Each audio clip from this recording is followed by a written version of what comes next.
Selamat sejahtera kepada doktor dengan kawan-kawan kalian. Kita dari kumpulan 6 session 9 akan membincangkan ataupun presentkan kita punya perkajian hari ini yang bertajuk Persepsi Kerajaan Pengajian Tinggi merangkumi institusi kerajaan dan swasta terhadap pendidikan adalah hak atau keistimewaan di Malaysia. Tema adalah kerajaan. Okay, so presentation hari ini akan melingkupi pengenalan sultan literatur, metodologi hasil tempatan, perbincangan kesimpulan dengan rujukan. So kita mulakan presentation hari ini. Poin yang pertama ialah mengkaji pendapat pelajar pengajian tinggi, institusi kerajaan dan swasta terhadap pendidikan sebagai hak atau keistimewaan. Okey, mengkaji pendapat pelajar ini merupakan salah satu langkah yang sangat penting untuk kita mengetahui persepsi pelajar terhadap pendidikan tinggi. Jadi setiap pelajar mempunyai pendapat yang berbeza-beza. Ini dapat dilihat daripada kami punya kajian yang kami telah membuat satu Google Form dan kami telah sebarkan kepada pelajar, dan kami mendapati bahawa pelajar mempunyai pendapat yang berbeza-beza. Dapat dilihat bahawa 90% daripada 140 orang responden menganggap bahawa pendidikan ini adalah sebagai suatu hak, dan kurang daripada 10% lagi menganggap bahawa pendidikan ini adalah sebagai satu keistimewaan. Poin yang kedua ialah mengenal pasti peranan pendidikan dalam pembangunan negara. Jadi, mengapa kita perlu mengenal pasti peranan pendidikan? Kerana pendidikan ini dapat memberi impak dalam pelbagai aspek untuk pembangunan negara. Jadi, sebagai contoh, negara yang mempunyai tahap pendidikan yang bagus, kita dapat lihat bahawa teknologinya lebih maju jika dibandingkan dengan negara-negara yang tahap pendidikannya kurang bagus. Jadi, yang ketiga ialah menganalisis faktor-faktor pendidikan sebagai hak atau keistimewaan. Jadi dengan menganalisis faktor-faktor pendidikan ini, kita dapat memberikan pendidikan yang adil dan efektif kepada semua pelajar, dan juga dapat memastikan bahawa pendidikan ini dapat diakses oleh seluruh masyarakat. Yang terakhir ialah mengkaji langkah pihak berkuasa dalam mengatasi isu terhadap hak atau keistimewaan bagi pendidikan di Malaysia. Jadi antara langkah-langkah yang boleh diambil oleh pihak berkuasa ialah memastikan akses pendidikan ini adalah setara bagi semua lapisan masyarakat, tanpa mengira latar belakang mereka, agama, jantina atau faktor-faktor lain yang boleh menyebabkan ketidakadilan. Jadi itu sahaja daripada saya. Nama saya Tanisha dan sekarang saya akan membentang latar belakang kajian. Sistem pendidikan negara merupakan pembaruan telah menjadi tumpuan dalam mata masyarakat di Malaysia, dengan sebabnya kaedah pengajaran bukan hanya semata-mata untuk melihat pelajar lulus peperiksaan. Berdasarkan kenyataan di atas, pertanyaan tentang pendidikan di Malaysia sama ada amat diperlukan atau hanya satu sistem yang dikehendaki disebabkan perspektif mata dunia. Kepastian dalam pendidikan di Malaysia adalah topik yang kompleks dan kontroversi. Ramai orang melihat pendidikan sebagai pilihan superior, sementara yang lain melihatnya sebagai satu keperluan. Isu ini melibatkan pelbagai peringkat dasar pendidikan, nilai kekurangan dan jangkaan sosial. Sesetengah menyokong penekanan terhadap akademik memaksa pelajar untuk mengejar pencapaian akademik yang tinggi untuk memastikan kejayaan masa depan. Yang lain pula menyokong menghormati minat dan keperluan pelajar dan menggalakkan mereka untuk mengejar minat dan bakat mereka. Keperluan pendidikan berbeza dari orang ke orang, yang membawa kepada kewujudan kaedah dan sistem pendidikan yang berbeza. Perbahasan ini melibatkan keseimbangan antara kebebasan individu dan kepentingan keseluruhan masyarakat bagi memastikan sistem pendidikan Malaysia dapat memenuhi keperluan pelajar yang berbeza di samping menggalakkan pembangunan dan kemakmuran. Seterusnya, pernyataan masalah kajian. Dalam masyarakat modern, patutlah kita melihat pendidikan sebagai keperluan sosial yang penting atau sebagai keperluan yang dipilih secara bebas oleh individu. Seterusnya, signifikan kajian. Kajian ini dapat membantu pelajar pengajian tinggi sama ada institusi kerajaan ataupun swasta untuk memahami konsep hak asasi dalam konteks pendidikan. Mereka dapat belajar mengenai hak mereka untuk mendapatkan pendidikan yang berkualiti tanpa diskriminasi atau hambatan tertentu. Ini dapat membantu mereka untuk menghargai pentingnya pendidikan sebagai hak fundamental setiap individu. Ini juga dapat meningkatkan kesedaran pelajar pengajian tinggi sama ada institusi kerajaan atau swasta tentang pentingnya kesetaraan dalam akses terhadap pendidikan. Tahap pendidikan rendah sering dikaitkan dengan masyarakat di kawasan luar bandar. Ini kerana masyarakat luar bandar mempunyai kekangan dalam aspek mendapatkan ilmu pendidikan, peluang pekerjaan dan memperoleh pendapatan tinggi. Kemiskinan merupakan suatu keadaan di mana seseorang atau kelompok orang tidak mempunyai sumber daya yang mencukupi untuk memenuhi keperluan dasar hidup, seperti makanan, pakaian, tempat tinggal, kesehatan, dan pendidikan. Kemiskinan dapat mempengaruhi kekurangan atau ketidakmampuan dalam pengambilan pendidikan sejak kecil lagi. Sebagai contoh, kemiskinan menyebabkan keluarga tidak mampu membayar yuran, buku, seragam, dan peralatan sekolah yang perlu oleh anak-anak mereka untuk mengikuti pendidikan formal. Ini dapat menyebabkan anak-anak mereka terpaksa berhenti sekolah atau tidak mendaftar sekolah sama sekali, dan juga menyebabkan anak-anak mereka terpaksa bekerja, mengurus rumah tangga atau mengasuh adik-adik mereka yang mengurangi waktu, tenaga dan perhatian mereka untuk belajar. Seterusnya, faktor kemiskinan keluarga juga merupakan salah satu punca anak-anak tercicir daripada pendidikan, kerana ibu bapa tidak mampu menyediakan kemudahan pembelajaran yang selesa. Kemiskinan juga dapat menimbulkan siklus kemiskinan yang sulit diputuskan, di mana generasi muda yang kurang berpendidikan akan menghadapi kesulitan dalam mendapatkan pekerjaan, pendapatan, dan kesejahteraan yang layak, dan kemudian menurunkan kemiskinan kepada generasi berikutnya. Oleh itu, pendidikan merupakan salah satu cara yang penting untuk mengentaskan kemiskinan dan meningkatkan kualiti hidup individu dan masyarakat. Kesimpulannya, kecenderungan anak-anak dari keluarga miskin untuk mewarisi kemiskinan keluarga amatlah tinggi. Hal ini kerana kemiskinan keluarga mempunyai pengaruh yang kuat terhadap tahap pendidikan anak-anak keluarga berkenaan. Pembangunan pendidikan luar bandar juga tidak hanya terhad kepada pembangunan pendidikan anak-anak di sekolah.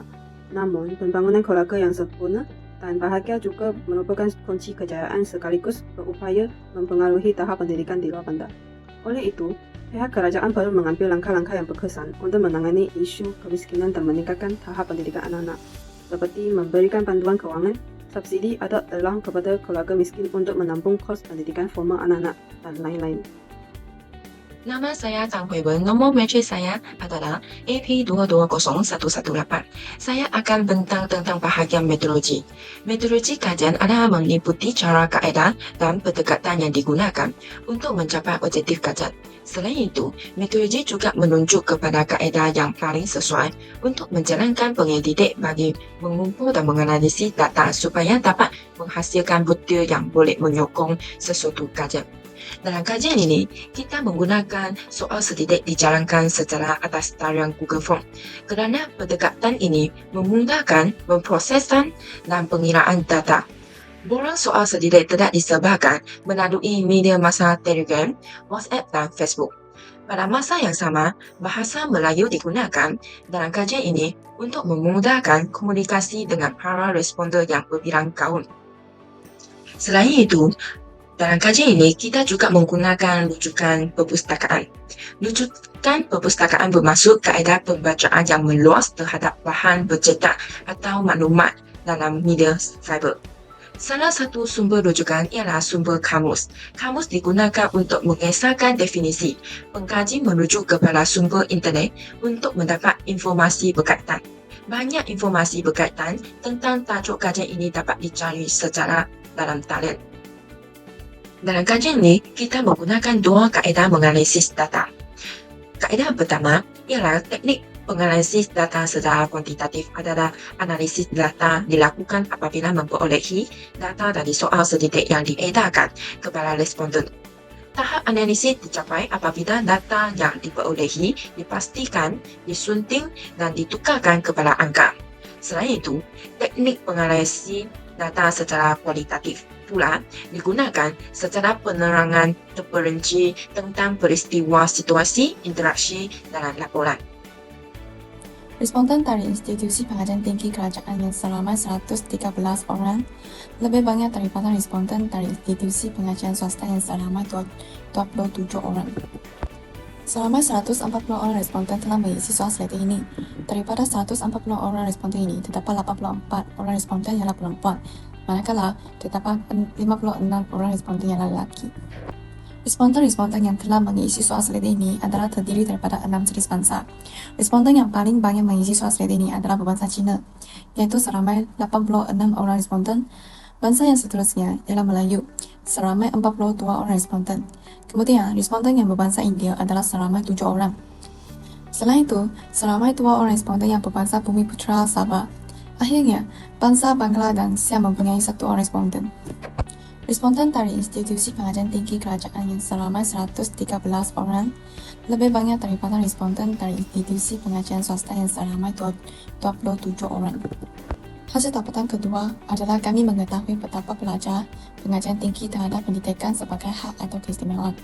Selama 130 daripada 140 orang responden mengatakan pendidikan adalah sebagai hak, manakala seramai 10 orang responden mengatakan pendidikan adalah sebagai keistimewaan.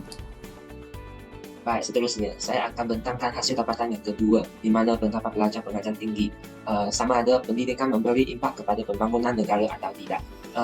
Didapati daripada 140 orang responden, 136 orang menjawab ya bahawa pendidikan akan memberi impak yang besar kepada pembangunan negara, manakala hanya 4 orang sahaja yang menjawab tidak. Baik, saya akan membawa pemenangan ini ke bahagian yang seterusnya, iaitu hasil dapatan yang ketiga tentang peranan.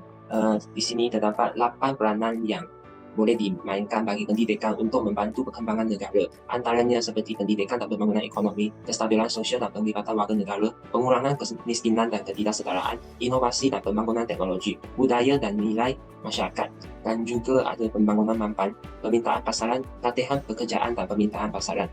Dan pendidikan tidak memberi bantuan dalam pembangunan negara juga salah satu pilihan yang terdapat di bahagian inilah.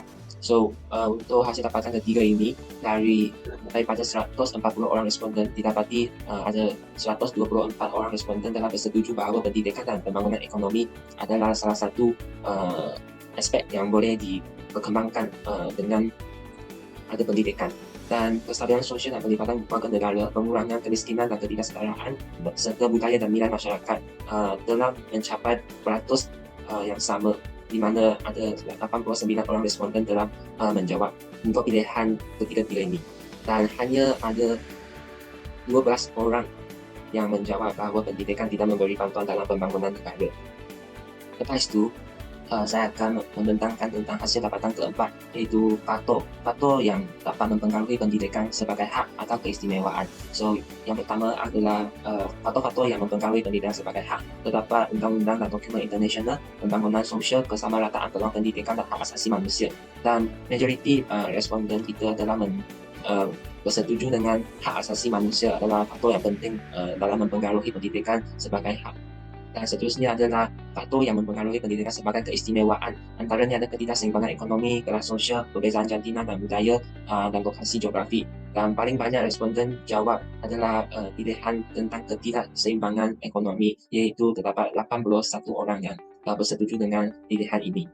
Akhir sekali, saya akan membentangkan tentang langkah yang perlu diambil oleh kerajaan untuk mengatasi isu terhadap hak atau keistimewaan bagi pendidikan di Malaysia. So, antaranya langkah ada pengalihan sumber pendidikan yang sama, program bantuan keuangan, kesamarataan peluang pendidikan, peningkatan kualiti pengajar, pendidikan sosial dan publicity, pembangunan dasar dan peraturan, fokus pada kumpulan khas dan juga wujudkan kerjasama dengan NGO. Dan daripada 8 langkah ini, yang majoriti responden kita telah menjawab bahawa pengalihan sumber pendidikan yang sama adalah sangat penting, dan ini adalah salah satu langkah untuk mengatasi isu terhadap hak atau keistimewaan bagi pendidikan di Malaysia, di mana ada 99 orang daripada 140 orang responden telah bersetuju dengan pilihan ini, dan diikuti dengan kesamarataan peluang pendidikan, iaitu ada 98 orang responden yang bersetuju. Hai, Assalamualaikum dan selamat sejahtera. Nama saya Muhammad Firdaus bin Yus Nizam, nombor matrik AP220102. Di sini saya ingin membincangkan tentang faktor persepsi pelajar pengajian tinggi terhadap pendidikan adalah hak di Malaysia. Kita dapat lihat, yang pertama ialah komponen hak asasi manusia. Realisasi hak untuk pendidikan sebagai komponen hak asasi manusia sangat dipengaruhi oleh kesaksamaan peluang dalam isu pendidikan. Semua orang tanpa mengira latar belakang harus mempunyai akses yang adil dan sama kepada pendidikan. Sebahagiannya disebabkan oleh peluang pendidikan yang sama. Keupayaan orang ramai untuk mendapatkan hak mereka untuk pendidikan berkualiti mungkin terhalang oleh jurang akses kepada pendidikan, seperti prejudis berdasarkan jantina, warna kulit, agama, kelas sosial atau situasi kewangan.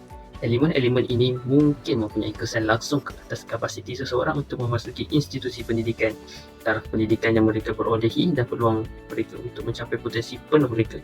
Ketidaksamaan dalam peluang pendidikan juga boleh menghalang mobiliti sosial, meluaskan jurang masyarakat dan menghalang kemajuan sosial dan ekonomi. Oleh sebab itu, kesaksamaan peluang dalam pendidikan adalah kunci dalam memastikan hak setiap individu untuk mendapatkan pendidikan yang sama dan selaras dengan prinsip hak asasi manusia. Dan faktor yang kedua kita dapat lihat ialah undang-undang dan dokumen antarabangsa. Hak untuk pendidikan di Malaysia dikawal oleh beberapa undang-undang dan dokumen antarabangsa, termasuk Undang-Undang Pendidikan 1996, membentuk rangka kerja pendidikan negara Perlembagaan Malaysia yang menjamin akses warga negara kepada pendidikan, Deklarasi Hak Asasi Manusia Sejagat, Perjanjian Global mengenai Pendidikan 2030 dalam kurungan SDG 4, dan Konvensyen mengenai Hak Kanak-kanak CRC, dan Konvensyen Antarabangsa mengenai penghampusan segala bentuk diskriminasi kaum ICERD. Bersama-sama, teks ini menyediakan rangka kerja yang menjamin setiap warga negara Malaysia mendapat akses yang sama kepada pendidikan berkualiti tinggi dan peluang yang sama untuk berbuat demikian. Selain itu, hak untuk mendapatkan pendidikan juga dipengaruhi oleh pembangunan sosial. Bagi menjamin bahawa hak setiap orang untuk mendapatkan pendidikan dipenuhi, pembangunan sosial yang inklusif dan mampan adalah penting. Akses kepada pendidikan semakin berkembang apabila masyarakat maju pada tahap sosial. Ini termasuk mewujudkan infrastruktur yang sesuai untuk pendidikan seperti institusi yang dikendalikan dengan baik, kemudahan yang komprehensif, lokasi yang selesa. Tambahan pula, isu kemasyarakatan yang seperti pemasuhan diskriminasi akan meningkatkan kesedaran orang ramai tentang nilai pendidikan dan mewujudkan persekitaran pembelajaran yang mesra dan selamat. Pembangunan sosial yang stabil juga memberikan kesan kepada pengurangan fakturan pendidikan, meningkatkan sokongan untuk pendidikan sama rata untuk semua masyarakat di Malaysia, dan meningkatkan pemahaman tentang nilai pendidikan. Sebaliknya, hak untuk mendapatkan pendidikan sering terancam dan akses kepada pendidikan berkualiti tinggi yang dihadkan apabila elemen pembangunan sosial seperti keganasan, pergolakan politik atau jurang ekonomi menjadi penghalang. Oleh itu, pemboleh upah yang menggalakkan pembangunan sosial adalah penting dalam menjamin bahawa pendidikan masih merupakan hak yang tersedia untuk semua orang tanpa pengecualian dan diperoleh dengan cara yang adil dan saksama.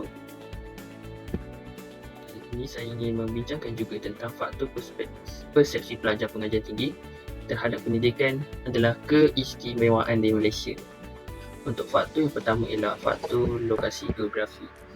Faktor lokasi geografi di Malaysia terutamanya kawasan terpencil seperti pedalaman Sabah, Sarawak dan kawasan terpencil yang lain di Semenanjung boleh mempengaruhi akses dan kualiti pendidikan. Kawasan terpencil selalunya mempunyai infrastruktur pendidikan yang terhad, kekurangan kemudahan dan kesukaran untuk mengakses pengangkutan. Kerajaan telah berusaha untuk membina lebih banyak sekolah dan menyediakan intensif untuk guru di kawasan terpencil. Tetapi ketidaksamaan geografi kekal sebagai cabaran dalam memastikan akses yang sama kepada pendidikan di seluruh Malaysia.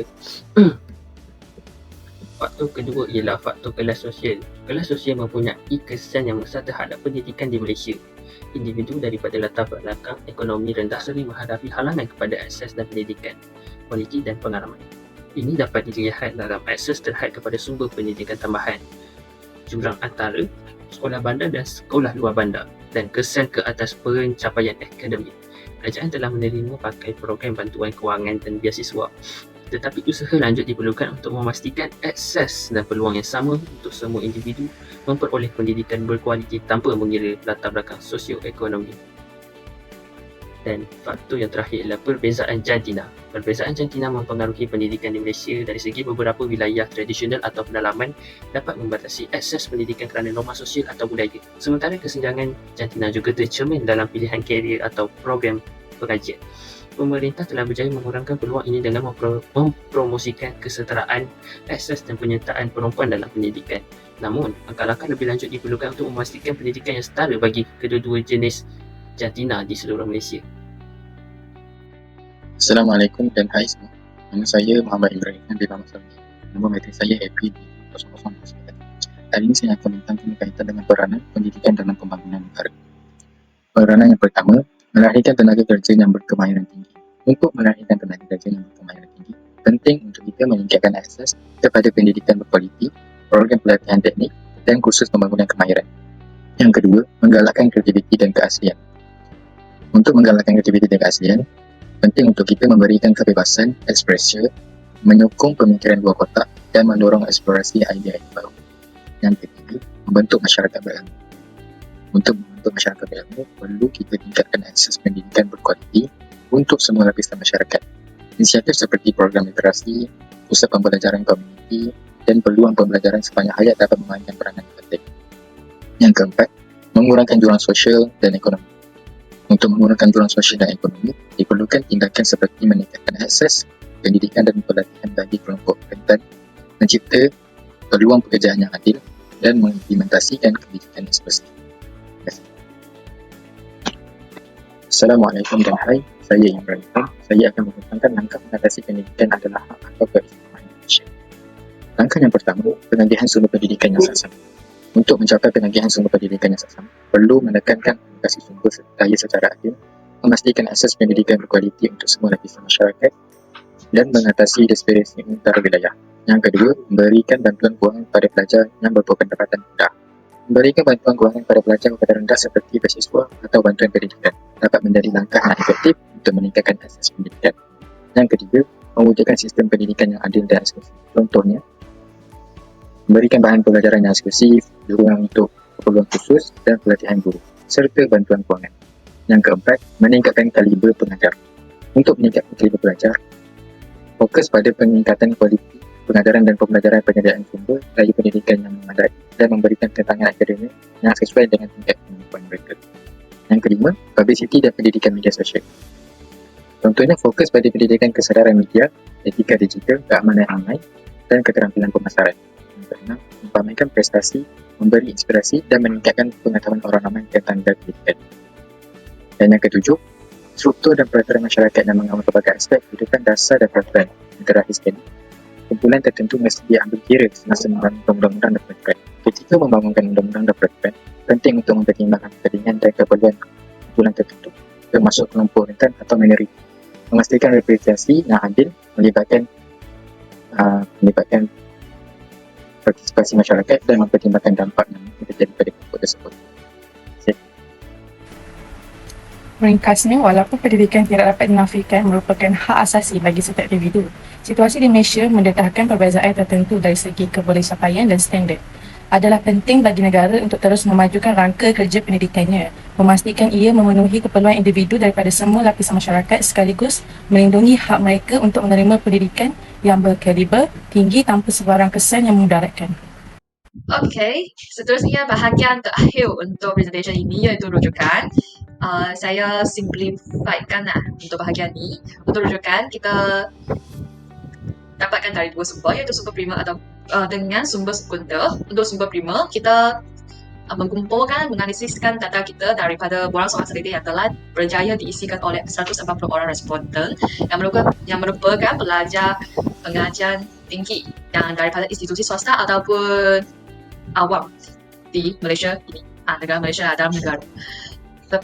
Borang soal selidiki ini telah disediakan dengan disebarkan melalui platform Google Forms dan menyebarkan kepada media sosial yang biasa kita tahu, WhatsApp, Telegram, Facebook, Instagram dan lain-lain lah.